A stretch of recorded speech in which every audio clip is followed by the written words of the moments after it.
अस्सलामुअलैकुम दोस्तों, उम्मीद करता हूँ आप सब खैरियत से होंगे। दोस्तों, आज की इस वीडियो में हम बात करने जा रहे हैं कायदे आज़म की ज़िंदगी के आखिरी 60 दिनों के बारे में। ये 14 जुलाई 1948 का दिन था जब इस वक्त के गवर्नर मोहम्मद अली जिन्ना को इनकी अदालत के पेश नज़र क्वेटा से ज़ियारत मुंतकिल किया गया। इसके बाद वो फ़कत 60 दिन ज़िंदा रहे और 11 सितंबर 1948 को अपने खालिक हकीकी से जा मिले। बाबाए पाकिस्तान के यही आखिरी 60 दिन इस वीडियो का मौजू है। ये पूरी सरार गुत्थी आज तक हल ना हो सकी कि कायदे आज़म मोहम्मद अली जिन्ना को शदीद बीमारी के आलम में क्वेटा से ज़ियारत मुंतकिल होने का मशवरा किसने दिया। इनकी बहन फातिमा जिन्ना ने अपनी किताब माय ब्रदर में लिखा कि क्वेटा से ज़ियारत मुंतकिल होने का फ़ैसला जिन्ना का ज़ाती था, क्योंकि इनकी सरकारी और गैर सरकारी मसरूफियात के बाइस क्वेटा में भी इन्हें आराम करने का मौका बिल्कुल नहीं मिल पाता था और मुख्तलिफ इदारों और मुख्तलिफ रहनुमाओं की जानिब से इन्हें मुसलसल दावतें मौसूल हो रही थीं कि वो इनके इज्तिमाआत में शिरकत करें और इनसे खिताब करें।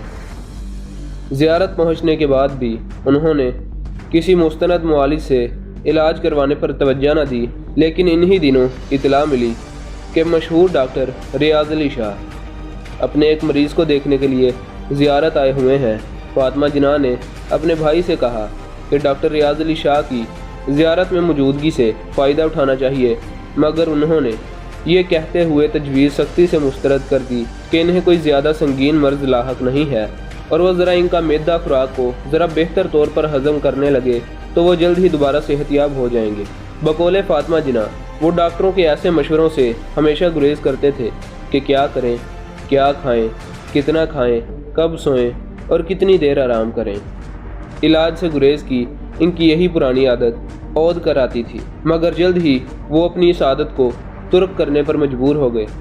ज़ियारत पहुँचने के एक हफ्ते के अंदर ही इनकी तबीयत इतनी ख़राब हो गई कि इनकी ज़िंदगी में पहली बार इनकी सेहत खुद इनके लिए परेशानी का बाइस बन गई।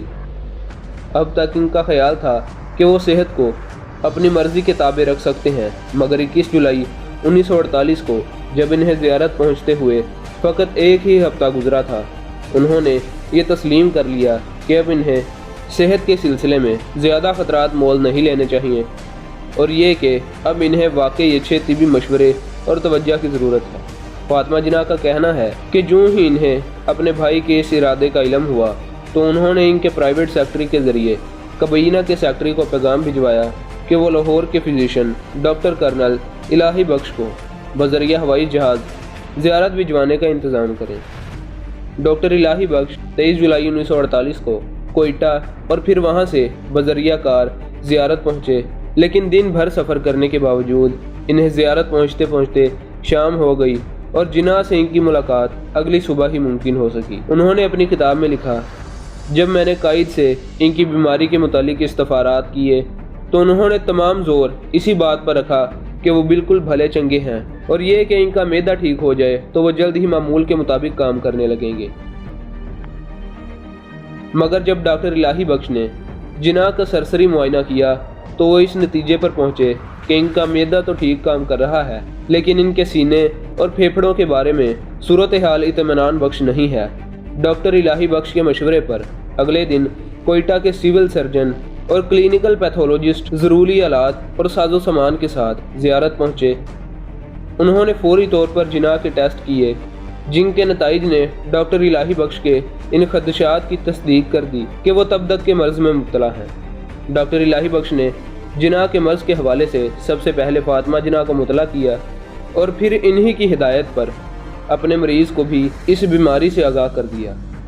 डॉक्टर इलाही बख्श लिखते हैं कि कायदे आज़म ने जिस अंदाज में मेरी तशखीस को सुना वो इससे इंतहाई मुतासिर हुए।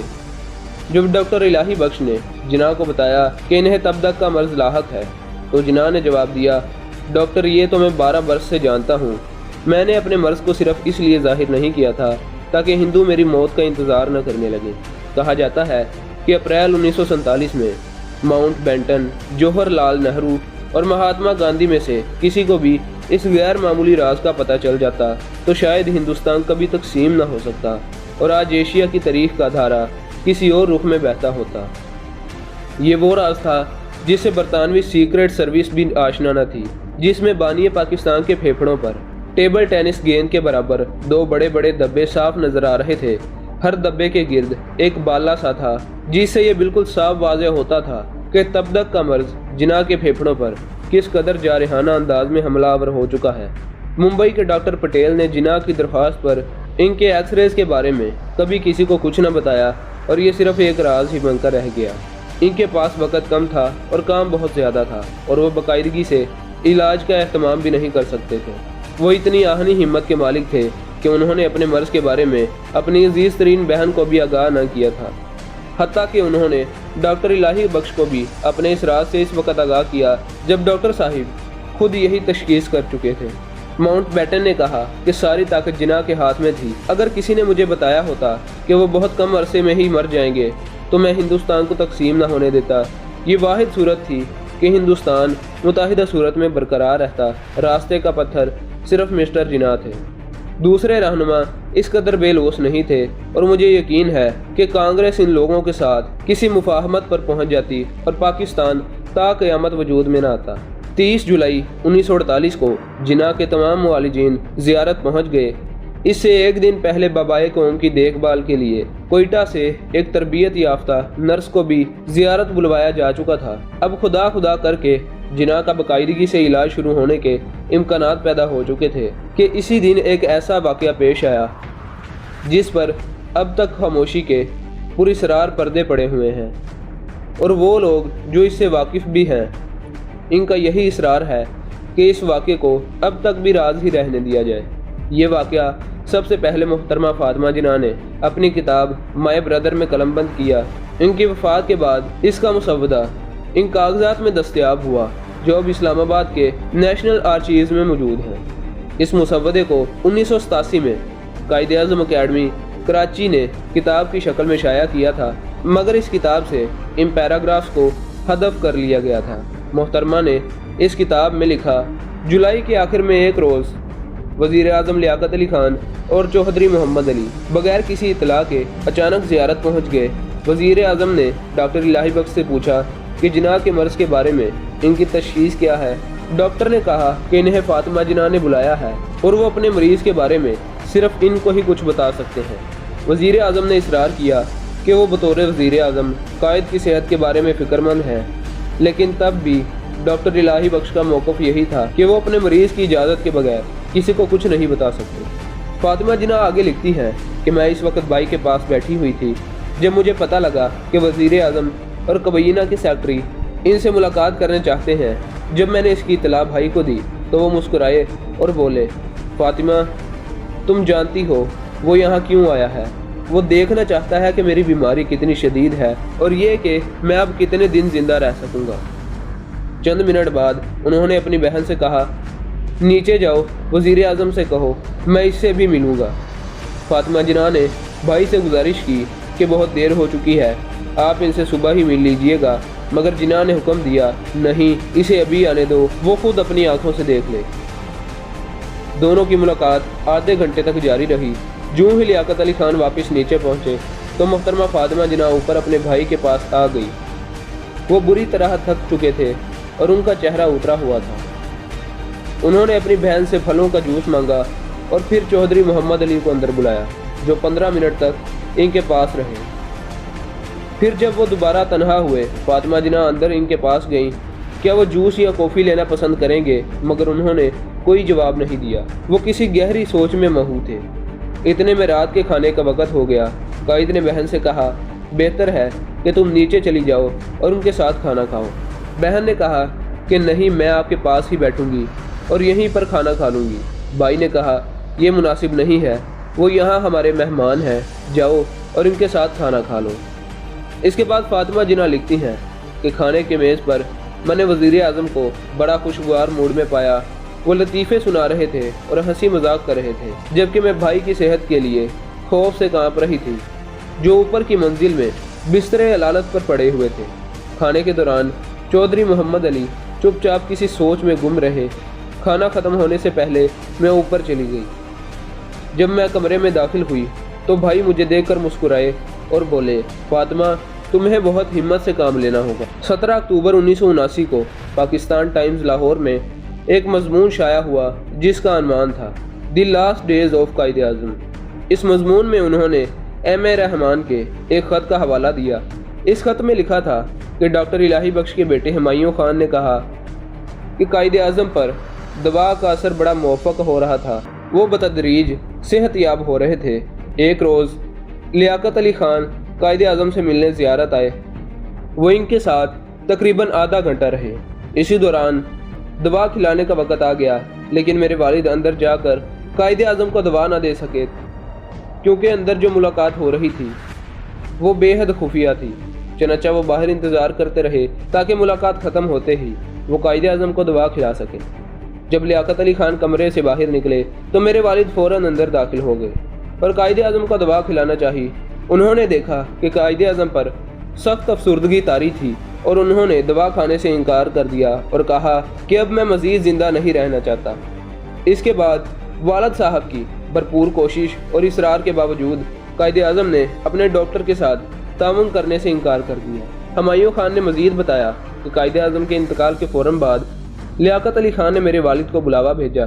لیاقت علی خان نے ان سے پوچھا کہ اس روز زیارت میں جب کمرے سے باہر نکل آیا اور آپ اندر گئے تو قائد اعظم نے آپ سے کیا بات کی تھی؟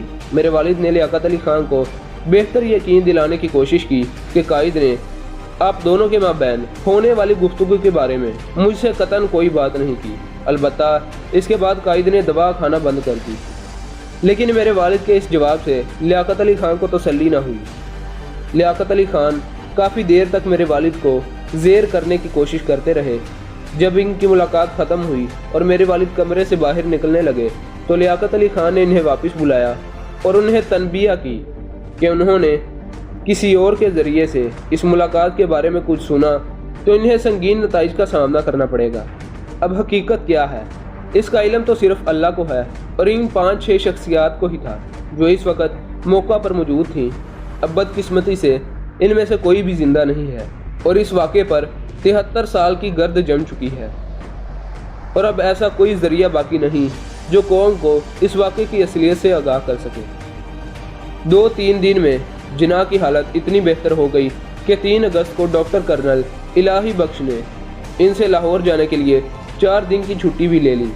بظاہر اس کا سبب یہ نظر آتا تھا کہ چند دن بعد عید آنے والی تھی اور ڈاکٹر الہی بخش یہ عید اپنے اہل خانہ کے ساتھ منانا چاہتے تھے، مگر ابھی انہیں لاہور پہنچے ایک ہی دن گزرا تھا کہ انہیں ڈاکٹر عالم کے ساتھ شعاؤں کے ذریعے علاج کرنے والا آلہ الٹرا وائلٹ اپریٹس لے کر فوراً زیارت لوٹنے کی تاکید کی گئی اور 6 اگست کو وہ یہ آلہ لے کر زیارت پہنچے۔ ڈاکٹر ریاض حسین شاہ نے انہیں بتایا کہ ان کی غیر حاضری میں جناح بہت کمزور ہو گئے تھے، ان کا بلڈ پریشر بہت گر گیا تھا، مگر انجیکشن لگانے سے اب ان کی حالت کچھ بہتر ہو گئی تھی۔ اگلے دن 7 اگست 1948 کو عید الفطر تھی۔ اسی شام برقی شعاؤں سے جناح کے علاج کا آغاز ہوا، مگر یہ علاج انہیں موافق نہ آیا۔ 9 اگست کو ڈاکٹرز نے رائے دی کہ زیارت کی بلندی مریض کے حق میں اچھی نہیں اور انہیں کوئٹہ منتقل کر دینا چاہیے۔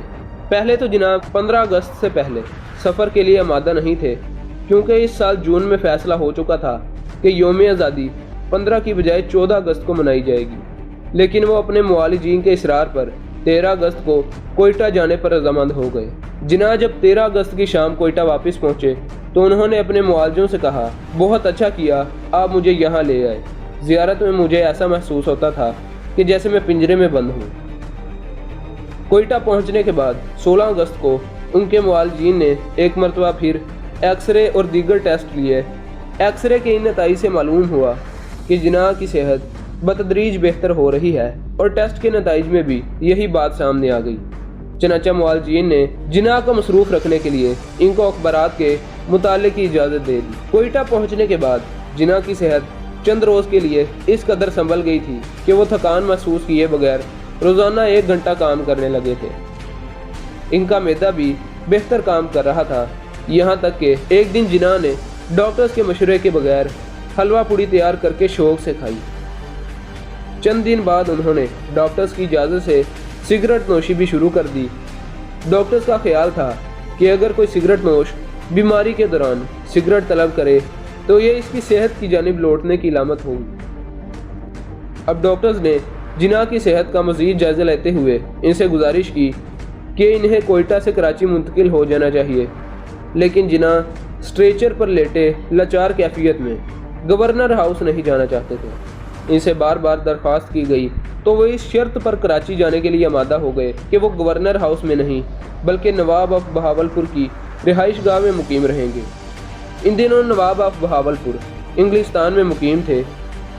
जिना से कहा गया कि इन मुकीम की रिहाइश गाह के लिए इनको एक ख़त तहरीर करना पड़ेगा, तो इनकी असूली पसंदी ने यह ख़त तहरीर करने के लिए इनको इजाज़त न दी।